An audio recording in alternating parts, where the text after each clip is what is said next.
Teman Ibarat Tanimbar, kita akan berbincang lagi dalam hal pemuda dan olahraga serta pariwisata dan ekonomi kreatif. Ini ada koneksi. Dan kebetulan Pak Soleman Jambor Mias adalah kepala dinas di Provinsi Papua Selatan, dan beliau punya segudang pengalaman di bidang kepemudaan dan olahraga, terus kaitannya dengan pariwisata dan ekonomi kreatif. Kita akan langsung berbincang dengan beliau. Soleman, mungkin kiat-kiat apa yang bisa dipakai untuk membangun kepemudaan dan olahraga di Kepulauan Tanimbar? Itu pertama. Kenapa saya harus bertanya demikian? Karena Pak Soleman dalam beberapa hari terakhir ini lagi menjadi trending topik di masyarakat Papua Selatan karena berhasil untuk melakukan kegiatan pekan provinsi Papua yang pertama. Dan itu mengikut sertakan belasan cabang olahraga. Nah, ke Tanimbar sendiri apa yang bisa kita buat di sana? Kita Papua Selatan ini baru 1 tahun, dan provinsi Papua sudah lama. Papua Barat juga sudah, tapi belum pernah melakukan pekan olahraga tingkat provinsi. Dan saya pencetus utama di Papua Selatan, dan itu terlaksana dengan menghadirkan 850 atlet. Karena kita hanya 4 kabupaten. Bayangkan kalau kita itu 20 kabupaten, pasti lebih banyak. Sekarang kita punya dinas ini kan Dinas Kepemudaan Olahraga Pariwisata dan Ekonomi Kreatif. Apa koneksivitas antara dua dinas ini disatukan? Jadi begini, kita dirubah pola pikir kita untuk tidak berpikir bahwa pariwisata itu, wisatawan itu hanya mancanegara, luar negeri. Tidak. Ternyata lewat penelitian, wisatawan lokal itu juga daya belanjanya lebih tinggi dari wisatawan asing yang masuk di Indonesia. Lalu bagaimana kita mengubah pola pikir kita bahwa ternyata jangan kita cuma berpikir bahwa hanya di pantai itu tempat wisata. Olahraga itu juga bagian dari wisata, mendukung peningkatan pariwisata dan ekonomi kreatif. Saya kasih contoh itu. Misalnya 820 atlet, satu atlet dia datang dengan bawa 2 juta untuk dia punya uang belanja. Berarti 1 minggu kegiatan ini beredar hampir 2 miliar. 2 miliar itu kita kasih contoh, hotel-hotel penuh. Tempat-tempat kuliner penuh setiap hari, mereka habis makan minum. Ekonomi kreatif kecil-kecil tapi peningkatan bagus karena orang datang, itu sudah wisatawan yang kita hadirkan. Begitu, itu yang kita lakukan. Jadi konsep pembangunan pariwisata ekonomi kreatif dengan digandeng dengan kegiatan kepemudaan maupun di itu kita lakukan. Jadi pemuda ini kita harus bangkitkan semangat mereka dengan tidak hanya berpikir jadi ASN, tapi berwirausaha, bisa meningkatkan ekonomi masyarakat, ekonominya melalui ekonomi kreatif lewat pariwisata. Di Tanimbar itu potensi wisatanya sangat tinggi, tapi kita belum sadar untuk berwisata. Kita belum sadar bahwa lewat wisata itu meningkatkan ekonomi keluarga kita. Ada satu kabupaten di Papua ini, mereka bikin sadar wisata, namanya Kabupaten Raja Ampat. Kalau kita ke Raja Ampat, semua tempat itu bersih. Di pantai itu 1 botol aqua yang dibuang saja tidak ada. Jadi sadarnya situ, mulai dari kebersihan, tempat-tempat kuliner kita bangun yang bagus-bagus, tempat-tempat wisata bagus, segala macam. Kalau sudah bagus, maka kita pemerintah dorong dengan keuangan. Keuangan itu begini, misalnya ini tempat wisata di sana, berapa paket wisata sampai di sana? Kita hitung Jakarta, Tanimbar, dan sampai misalnya di sana apa yang tadi bilang Pulau Matakus, Pulau Matakus. Kita hitung 1 paket wisata dari Jakarta sampai di Pulau Matakus itu berapa? Misalnya 30 juta. 30 juta ini sudah transportnya, sampai di situ mobilnya kita sudah siapkan, Sampai di Pulau Matakus itu dia makan apa, dia menggunakan kapal cepat atau ferry, kita sudah hitung semua 30 juta. Orangnya bukan yang bayar, kita pemerintah yang bayar. Kita sudah bayar duluan ke tempat-tempat itu. Misalnya mobil yang jemput di bandara, kita sudah hitung kan, satu paket wisata 30 juta. Tiketnya kita sudah bayar, jadi pemerintah bayar duluan, dia yang akan bayar ke pemerintah. Nah, sehingga masyarakat itu percaya kepada kita. Kita datang, misalnya dia akan antar dengan mobil, antar sampai di hotel berapa semua, kita sudah bayar semua. Itu yang disebut paket wisata. Nah, bagaimana orang berwisata ke kita? Kita tingkatkan dulu tempat-tempat wisata. Jadi, misalnya Pulau Matakus, akses ke sana dengan apa? Ferry kurang cepat, kita harus beli dong kapal cepat. Nanti bilang APBD tidak mampu, kita harus punya otak untuk berpikir. Kita ketemu dengan Menteri Pariwisata, Menteri Perhubungan, tidak apa-apa, kita utang duluan. Tapi setelah itu dengan peningkatan kualitas pariwisata kita bayar pelan-pelan. Tapi lewat wisata itu meningkatkan ekonomi kreatif masyarakat kita di Tanimbar. Saya mau bilang bahwa contoh saja, jalan dari Somlaki ke Arma, jalannya mulus bagus. Tapi asas manfaatnya apa? Di sepanjang jalan orang tidak singgah beli ini, beli itu. Sepanjang jalan itu, karena memang akses orang pulang pergi juga sedikit. Nah, coba kita bikin tempat-tempat wisata di sepanjang jalan. Bukan hanya di Lumah Sebu yang orang singgah makan kelapa dengan mie sudah. Orang bilang sudah bagus, tidak begitu. Sampai dengan ketika orang baru datang di Bandara Matilda ya, itu sudah dijemput dengan tarian. Polisinya juga kita rubah, polisi wisata. Jadi dia pakaian beda, berdasi, semua kita rubah supaya orang turun dia lihat polisi dia tidak takut. Tapi polisi sambut dia dengan ramah. Kita harus merubah juga tata etika bicara kita. Pelayanan kita, begitu. Yang tadinya dengan bahasa-bahasa kasar, loh kita harus dengan baik-baik. Mari Pak, sopir harus yang dididik dengan cara etika yang baik. Mari Pak saya antar, Pak kemana? Terbiasakan tegur sapa. Ya, tegur sapa dengan tata bahasa yang sopan. Kalau kita ke Bali, hampir semua yang kerja di Bali dalam bentuk apapun itu pintar bahasa Inggris. Maka untuk peningkatan wisata di sana, sekolah-sekolah itu kita wajib English Day 1 hari. Begitu. Jadi anak Tanimbar semua pintar bahasa Inggris. SMA itu sudah pintar. Misalnya begini, kita jadikan 1 hari khusus, hari Kamis itu English Day. Guru mengajar pakai bahasa Inggris, siswa sapa guru dengan bahasa Inggris semua. Bisa dong kita perbiasakan. Sehingga mereka tamat, tidak berpikir kalau dia hanya tamat SMA, tapi ada kelebihan saya. Saya bisa jadi duta wisata, bisa mendampingi para wisatawan untuk antar ke sana. Makanya pemilihan putra-putri pariwisata saya sudah buat di sini.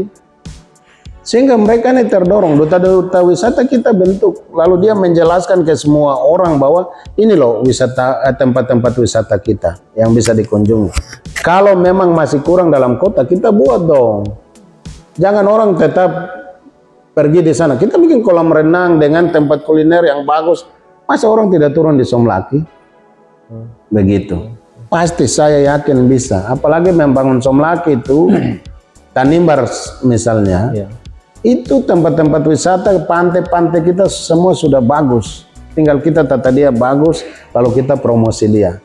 Nah, cara mempromosikan itu dengan berbagai cara, dengan duta wisata, dengan semua masyarakat bisa mempromosikan, kita ajar mereka untuk mempromosikan, lalu kita siapkan tempat-tempat wisata, pemerintah harus dorong. Kita ini kan jadi pemerintah itu untuk urus masyarakat, siapkan fasilitas. Kenapa? Begini. Misalnya pantai ini kita tata dia bagus seindah mungkin. Orang kunjungi, di dalamnya meningkatkan ekonomi masyarakat. Misalnya begini, tempat duduknya indah, bagus semua. Yang punya hak milik itu yang dia kelola, tapi dia bayar pajak ke pemerintah. Nah, kita tingkatkan ekonominya, tapi dia juga mendukung pemerintah dengan bayar pajak. Tapi pemerintah menyiapkan fasilitas semua, lalu dihibahkan kepada masyarakat pemilik. Tapi tetap dia wajib bayar pajak. Begitu. Dalam penjelasan Pak Ya. Soleman tadi, konsep pembangunan pariwisata di Tanimbar adalah dia mengarah ke pengembangan potensi pariwisata maritim. Maritim. Ya. Dalam konteks di Tanimbar sendiri ada fasilitas-fasilitas pariwisata yang sudah disediakan oleh pemerintah itu di darat. Ya. Misalnya ada taman, Ya. terus ada genangan dan lain-lain. Kalau dalam konteks pemikiran tadi, apakah memang itu bisa dikembangkan atau kita lebih prioritas untuk potensi pariwisata maritimnya itu? Ya, kan gini, kenapa kita disebut Kabupaten Kepulauan Tanimbar? Itu karena kita memang terdiri dari pulau-pulau dan itu maritim. Kita tingkatkan itu dengan tadi saya bilang fasilitas di pantai, di perairan kita siapkan semua. Bila perlu ada kapal wisata khusus satu yang ada di kita, lalu dia yang berkunjung ke semua tempat antar pulau tiap bulan, tiap minggu. Duta-duta wisata ada di atas, lalu dia promosi ya kita ke pulau ini, dengan kita punya kapal khusus wisata, sehingga orang semua datang. Satu kali kita bikin bulan wisata Tanimbar dengan tarian budaya-budaya adat, kita sambut masyarakat dengan tarian budaya adat, lalu duta-duta wisata menjelaskan bagi ini ada tempat wisata di kampung ini, semua kita promosi dia secara baik. Saya pikir kalau Tanimbar kita rubah dengan dunia wisata, pendapatan asli daerah kita akan meningkat signifikan, pasti signifikan lewat pariwisata. Saya yakin itu karena memang wisata maritim di kita itu baik, tinggal fasilitasnya yang harus kita siapkan secara baik. Misalnya pelabuhan kan kita harus punya pelabuhan khusus dong. Kita bikin pelabuhan khusus untuk kapal-kapal wisata standar di situ. Begitu. Yang berikut adalah pemerintah harus mendorong untuk akses orang masuk di Tanimbar dengan pesawat yang besar. Sudah waktunya kita minta. Dari sisi transportasi juga. Transportasi itu juga harus mendongkrak. Jadi mungkin selama ini kita transit di Ambon, kita rubah dong sekali-sekali transit. Orang dari Ambon dia putar dulu ke Tanimbar, baru dia langsung ke Jakarta, atau putar dulu dari Tual ke Tanimbar ke Makassar. Bisa saja kita jadi tempat transit. Kita buka penerbangan internasional dari Australia ke Tanimbar. Jadi para wisatawan itu datang. Berikut begini, olahraga itu mendukung peningkatan pariwisata dan ekonomi kreatif. Jadi event-event dalam olahraga itu harus kita tingkatkan. Lalu eventnya bukan lokal saja. Misalnya Bupati Cup, ngapain cuman lokal? Kenapa kita tidak bikin open turnamen? Saya pernah bikin open turnamen di sini, bola voli, open turnamen. Itu 1.200 atlet yang datang. 1.200 atlet. Pemain-pemain nasional datang semua. Dan hasilnya apa? Kita jalan, mama-mama bilang, aduh bapak nanti bikin lagi. Pinang habis. Bakso tiap malam habis. Nasi goreng di sepanjang jalan-jalan baru jam 9 habis. Nah, itu cara kita untuk peningkatan ekonomi kreatif. Nah, kita mau orang-orang Tanimbar berwirausaha, tapi kalau tidak didukung dengan pemerintah untuk akses mereka untuk barang terjual, sama saja mereka jadi lesu. Nah, makanya event-event olahraga kita buat setiap bulan, event olahraga di Tanimbar dari Januari sampai Desember. Tiap bulan, misalnya bulan ini voli, bulan depan bola kaki, bulan depan apa lagi, setiap bulan. Jadi setiap bulan orang akan datang ke Tanimbar. Konsentrasi di satu tempat atau bisa saja berpindah-pindah? Bisa aja. Misalnya kita lihat potensi di Daud apa di sana yang kita bisa kembangkan di sana. Apakah lomba dayung terbesar di situ? Bulan apa kita bikin di situ misalnya? Mereka turun ke situ. Di Larat potensinya apa? Kita bikin stadion bola kaki di Larat, orang datang di Larat. Jadi dia akan terbagi semua. Begitu. Tinggal kita akses transportasinya yang bagus. Bis-bis pariwisata yang bagus kita datangkan. Nah, hotel-hotel yang bagus, pelayanan juga yang bagus. Begitu. Hotel-hotel yang tidak punya parkiran tutup, jangan, harus berani. Jadi pemerintah itu harus berani mengubah sesuatu yang tidak bisa jadi bisa, tapi demi untuk kepentingan orang banyak. Itu harus dilakukan. Harus berani mengubah itu. Walaupun tidak disenangi, tapi harus kita lakukan demi kepentingan banyak orang. Dalam setiap kebijakan itu tentu ada berpengaruh dengan faktor penganggaran. Nah, bagaimana dengan potret kemampuan keuangan daerah yang memang tidak bisa akan membiayai setiap program-program, apalagi berbagai gebrakan-gebrakan? Ya, jadi begini, pemimpin yang hebat itu dia bisa membuat sesuatu yang luar biasa dari yang tidak ada menjadi ada, yang tidak bisa menjadi bisa. APBD misalnya cuma 750 miliar, harus punya target dong. 1 tahun dia sudah naik 1 triliun. 1 tahun lagi dia naik 1,4 triliun. Kenapa tidak? Sangat bisa. Dengan potensi wisata, potensi olahraga, perusahaan ikan, jangan kita cuman ikan banyak tapi tidak ada perusahaan di situ. Kita buka dong perusahaan ikan. Jangan kita alergi dengan kita punya minuman lokal dong. Kenapa kita tidak bikin perusahaan minuman Soptan, Sopi Tanimbar dengan bermerek? Jadi masyarakat kita, dia bikin Shopee tidak ilegal, tapi kita legalkan dia lewat perusahaan. Itu ada perda yang mengatur. Perda kita atur, kita bikin perusahaan dengan merek kita Soptan misalnya, Shopee Tanimbar. Lalu diperjualbelikan, kita kirim keluar. Jadi tidak lagi polisi tangkap penjual Shopee. Tidak. Dari situ kan akan peningkatan pendapatan asli daerah. Jadi berpikir semua sudut untuk peningkatan pendapatan asli daerah. Jangan kita berkutat dengan keadaan yang sudah ada, tapi mengubah dia untuk sesuatu yang besar datang. Saya pikir bisa kita untuk meningkatkan pendapatan asli daerah. Jangan kita selalu berpikir dengan kendaraan bermotor. Sekarang begini, saya pengadaan kendaraan bermotor untuk seluruh kepala desa.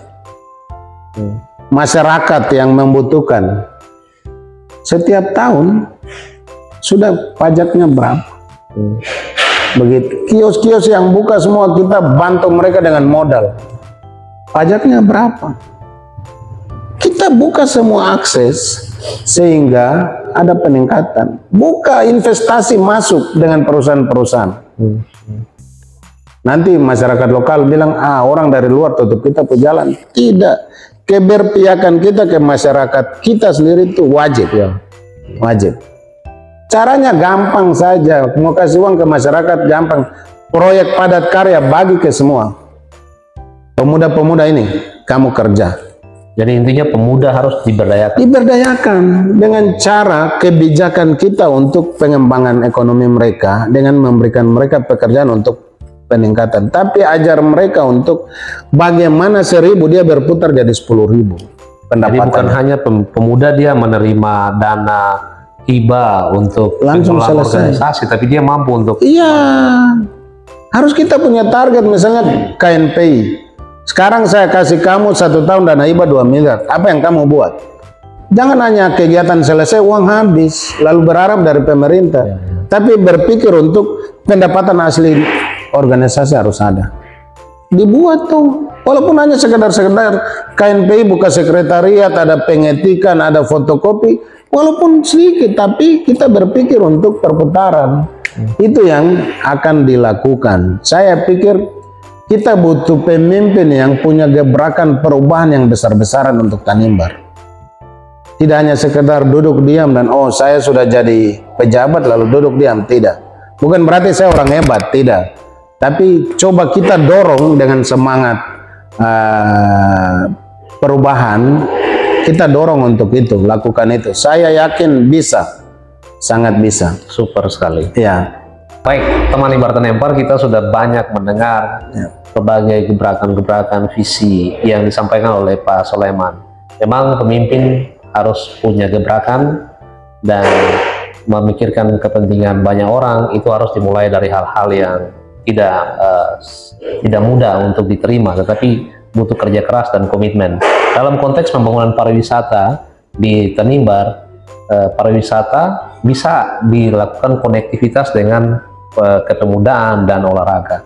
Dan mudah-mudahan berbagai macam solusi strategi yang disampaikan oleh Pak Soleman ini akan bermanfaat untuk pengembangan pariwisata, ekonomi kreatif, dan kepemudaan serta olahraga di Kepulauan Tanimbar. Terima kasih Pak Soleman. Terima kasih. Ya, Tuhan berkati.